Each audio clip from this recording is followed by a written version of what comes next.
শুভেচ্ছা সবাইকে। আশা করি সবাই অনেক অনেক ভালো রহন দিয়েছে আপনাদের সাথে। সো ডিয়ার ভিউয়ার্স, অ্যাডমিশন পরীক্ষার্থী, আপনারা নিশ্চয়ই জানেন যে রিসেন্টলি কিন্তু আপনাদের জাতীয় কবি কাজী নজরুল ইসলাম বিশ্ববিদ্যালয় এবং কুষ্টিয়া ইসলামী বিশ্ববিদ্যালয় গুচ্ছভিত্তিক যে দুটো ইউনিভার্সিটি রয়েছে তারা কিন্তু অ্যাডমিশনের একটা প্রপার নোটিশ পাবলিশ করে দিয়েছে। সো আপনাদের অনেক বিষয়ে অনেক কনফিউশন ছিল, আজকে আমরা চেষ্টা করব এই কনফিউশনগুলো দূর করে একটা ওভারঅল ধারণা দেওয়ার জন্য যে কীভাবে আপনারা নেক্সট কয়েকটা দিন নিজেদেরকে একটা সিস্টেমেটিক ওয়েতে এগিয়ে নিয়ে অ্যাডমিট হতে পারবেন। ওকে, সো সবার আগে আমরা কিছু ফ্যাকচুয়াল কথা বলে নিই। এখন আপনাদের কিন্তু সরাসরি যে গুচ্ছের ওয়েবসাইটটি আছে সেখানে সরাসরি লগ ইন করার মাধ্যমে এই ড্যাশবোর্ডটি পাবেন, যেখানে আপনি সরাসরি দেখতে পাবেন আপনি লাস্ট যে ইউনিভার্সিটি সিলেকশন দিয়েছিলেন সেখানে সিলেকশন স্ট্যাটাসে সিলেক্টেড সেকশনটা শো করতেছে। অ্যাট দ্য সেম টাইম আপনি এটা দেখতে পাবেন যে রিমার্কসের জায়গা, কারেন্ট ডিপার্টমেন্টের জায়গা এবং জাতীয় কবি কাজী নজরুল ইসলাম বিশ্ববিদ্যালয় এখানে যেমন রয়েছে, অ্যাট দ্য সেম টাইম অ্যাকশনের জায়গা, অ্যাকশনে কিন্তু দুইটা ইন্ডিভিজুয়াল ব্যাপার রয়েছে।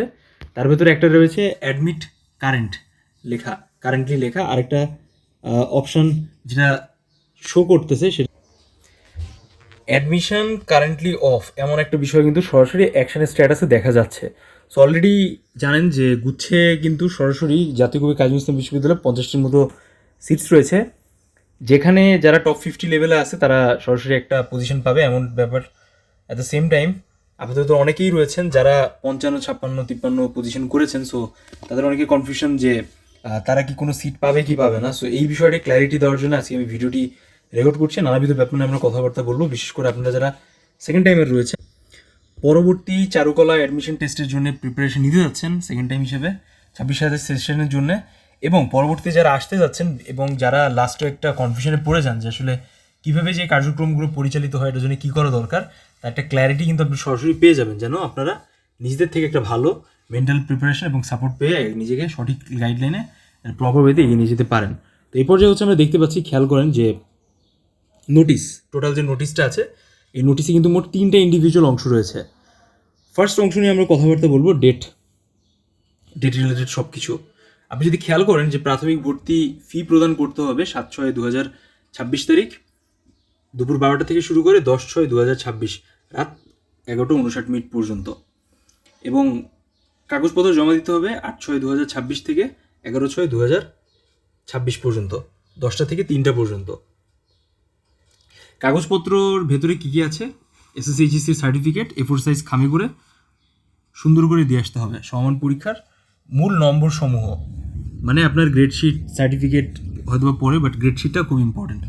জিএসটি গুচ্ছভুক্ত যে বিশ্ববিদ্যালয় রয়েছে তার প্রতিষ্ঠানে গিয়ে সরাসরি আপনাকে দিয়ে আসতে হবে, এটা কিন্তু গুরুত্বপূর্ণ এটা তথ্য।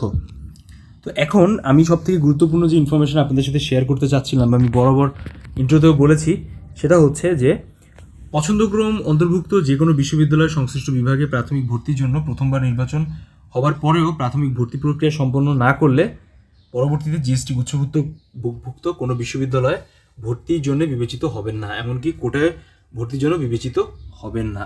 সেটা কিন্তু খুবই ইম্পর্টেন্ট একটা নির্দেশনা, রেড মার্কস দেওয়া আছে, আপনি খেয়াল করবেন যে পছন্দক্রম অন্তর্ভুক্ত যে কোনো বিশ্ববিদ্যালয়ের সংশ্লিষ্ট বিভাগে প্রাথমিকভাবে ভর্তির জন্য প্রথমবার নির্বাচন হবার পরেও প্রাথমিক ভর্তি পরীক্ষা সম্পন্ন না করলেও পরবর্তীতে জিএসটি কিন্তু আপনি, মানে আপনার একটাই মাত্র চান্স জিএসটি, এবং কিন্তু সিস্টেমটা অনেক পাল্টাইছে। সো অবশ্যই খেয়াল রাখবেন যারা অলরেডি অ্যাডমিট ফিটা প্রদান করছেন। প্রাথমিক ভর্তি ফি 5,000 টাকা ধরা হয়েছে, যেটা অনলাইনে আপনাকে পরিশোধ করতে হবে নির্ধারিত সময়ের মধ্যে, মানে 7 থেকে 10ই জুনের ভেতরে। যদি আপনি কাগজপত্র জমা দিতে না পারেন তাহলে ভর্তি কিন্তু আপনার বাতিল হয়ে যাবে। আপনি এই যে অ্যাডমিট ফিটা আছে এটা যদি পে করেন, বাট কাগজপত্র যদি জমা না দেন তাহলে কিন্তু কাজ হবে না। কোনো আবেদনকারী প্রাথমিক ভর্তি বাতিল করলে পরবর্তীতে জিএসটি আর কোনো বিশ্ববিদ্যালয়ে আপনি চান্স পাবেন না। সো আপনাদের ভেতর অনেকের টেন্ডেন্সি আছে যে ঠিক আছে এই সাবজেক্টে ভর্তি হয়ে থাকি, পরে হয়তো বা আরেকটা ইউনিভার্সিটিতে ভর্তি হয়ে ওই ইউনিভার্সিটিতে চলে যাবেন, এমন কিন্তু একটা কমন একটা টেন্ডেন্সি থাকে। তো গুচ্ছভিত্তিক ইউনিভার্সিটি কিন্তু এই বছর এই জিনিসটাকে একটা নেগেটিভ সিচুয়েশন নিয়ে গেছে। সো দ্যাটস ওয়াই আপনারা গুচ্ছে জাস্ট একটা মাত্র ইউনিভার্সিটিতে একটা মাত্র সাবজেক্টে ভর্তি হওয়ার সুযোগ পাচ্ছেন, যে আগে ভর্তি হবে সে আগে চান্সটা পাবে, ব্যাপারটা এরকম।